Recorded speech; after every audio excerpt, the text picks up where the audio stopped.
खट्टा खाने वाली चुड़ैल। रात को अचानक राधिका मौसी को किचन से कुछ गिरने की आवाज आई। उन्होंने बाहर निकल के देखा तो किचन में उन्हें कोई सफेद साड़ी में दिखा। वो चीख पड़ी, हे भगवान, आलतू जलाल तू आई बला को टाल तू, आलतू जलाल तू आई बला को टाल तू। राधिका मौसी को चीखते सुनकर श्रवण बाहर आता है भागते हुए। अरे माँ, क्या हुआ? क्या देख लिया? दादी माँ आ गई क्या सपने में? अरे बेटा, रसोड़े में देख तो कौन है?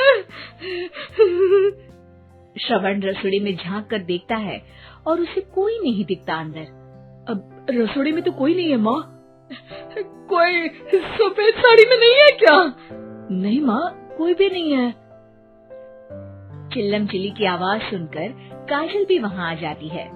अब क्या हो गया माँ जी?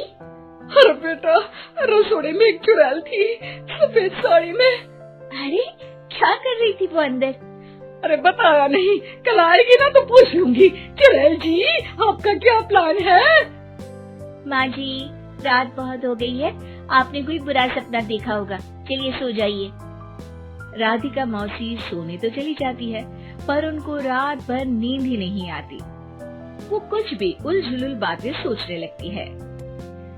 कहीं चुड़ैल की वजह से तो घर में टेंशन नहीं हो रहा, कहीं उसी की वजह से तो वो दादी नहीं बन पा रही। सुबह जब राधिका मौसी रसोड़े में छानबीन करती है तो पाती है कि नींबू का अचार गायब है। चुड़ैल नींबू का अचार ले गई, मुझे तो ठीक नहीं लग रहा कुछ। चुड़ैल को भी पता है कि जिंदगी का असली मजा तो खट्टे में ही है। राधिका मौसी झट से श्रवण को फोन कर देती है। बेटा, मुझे समस्या समझ में आ गई है, हमें एक तांत्रिक की जरूरत है। अरे क्या बोल रही हो माँ, तांत्रिक की क्या जरूरत है? आप पूजा पाठ तो कर ही रही हो ना। आलतू जलालतू मंत्र सारे फालतू जैसे कुछ मंत्र पढ़ो, चली जाएगी अपने आप चुड़ैल। अरे नहीं बेटा, कभी चुड़ैल को कम नहीं समझते। अरे तुझे पता भी नहीं चलेगा कि कभी वो छल करके काजल की जगह घर की बहू खुद बन जाएगी। क्या माँ, कुछ भी बोल रही हो? कहाँ काजल और कहाँ चुड़ैल? वैसे एक बात बताओ, काजल को अगर गाने के लिए बोल देना तो चुड़ैल काजल की आवाज सुनकर घर तो क्या, धरती लोग छोड़कर चली जाएगी। तुम ना पढ़े लिखे बच्चे हर चीज को मजाक समझते हो। तुम रहने दो, मैं खुद ही तांत्रिक को बुला लेती हूँ। अच्छा सुन, शाम को इमली लेके आना। क्या है कि चटनी खाए बहुत दिन हो गए है ना? नहीं माँ, इमली तांत्रिक से ही मंगवा लो ना, आटा वगैरह भी उसी से पिसवा लेना। देखो मुझे काम करना है। श्रवण रात को कई तरह की सब्जियों के साथ माँ के कहने पे चटनी के लिए इमली भी ले आया था, लेकिन राधिका मौसी के दिमाग में अलग ही फिल्म चल रही थी।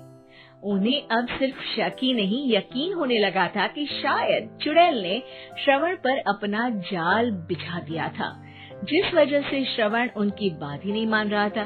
पर कोई नहीं, आने वाली रात में राधिका मौसी खुद तैयार हो गई चुड़ैल को पकड़ने के लिए।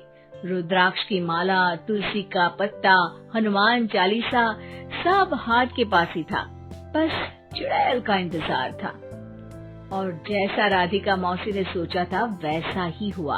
वो चुड़ैल उस रात भी आई, पर वो राधिका मौसी से तेज निकली और राधिका मौसी के उससे पकड़ने के पहले ही वो भाग खड़ी हुई।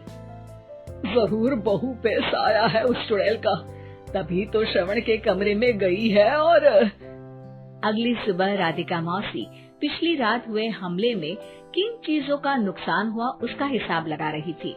उनके खेमे से एक आम के अचार की शीशी भी गायब हो चुकी थी और वो इमली भी जो कल श्रवण लेकर आया था। राधिका मौसी इस बारे में सोच ही रही थी कि श्रवण जल्दी से रसोड़े में आकर दवाइयों की पोटली ढूंढने लगता है। अरे बेटा, क्या हो गया? अब माँ, वो काजल की तबीयत खराब है, बहुत घबराहट हो रही है उसे। हे भगवान, मैंने पहले ही कहा था कि तांत्रिक को बुला लेते हैं, पर नहीं। अब देखो, उस चुड़ैल ने काजल को अपने वश में करना शुरू भी कर दिया है। हालांकि श्रवण भूतों में विश्वास नहीं करता था, पर अब वो भी डर जाता है। और राजी हो जाता है एक तांत्रिक को बुलाने के लिए।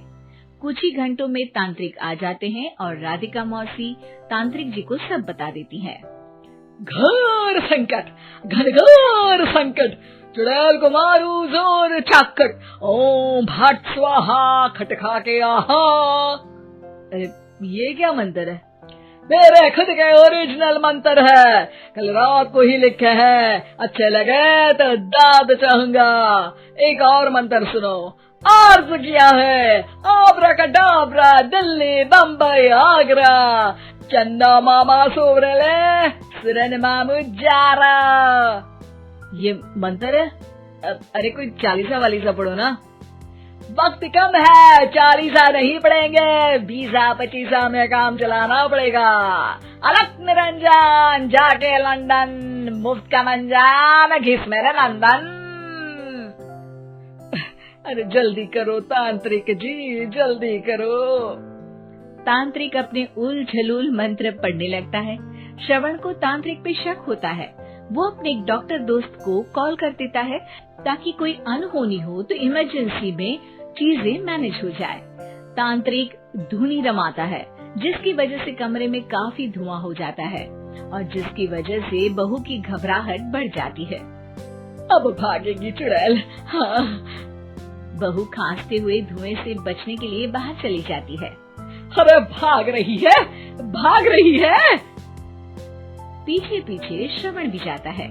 बहू एक सोफे पर बैठ जाती है। तभी डॉक्टर दोस्त आ जाते हैं और श्रवण को पानी लाने के लिए कहते हैं। थोड़े चेकअप के बाद डॉक्टर कहते हैं, मेरे हिसाब से जाप का काम पूरा हो गया है। क्या मतलब?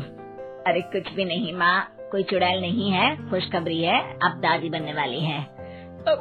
मगर वो सब अचार के डब्बे।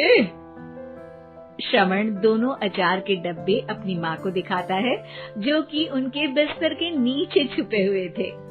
आपने सही बोला था माँ, वो चुड़ैल काजल ही थी जो खट्टा खा रही थी। हमें कल ही पता चला, पर हमने आपको ये तांत्रिक वाला काम करने दिया ताकि आपको भरोसा हो जाए कि भूत वगैरह कुछ होता ही नहीं। अच्छा अच्छा, ये तो बड़ी खुशी की बात है, पर बेटा मुझे एक झाड़ू तो ला दे। क्यों माँ? ये तांत्रिक का भूत उतारती हूँ मैं। अब तांत्रिक राधा मौसी के डर से घर से भाग निकलता है और राधा मौसी उसके पीछे भागती है। अरे संकट ये घनघोर है, तांत्रिक मुआ चोर है।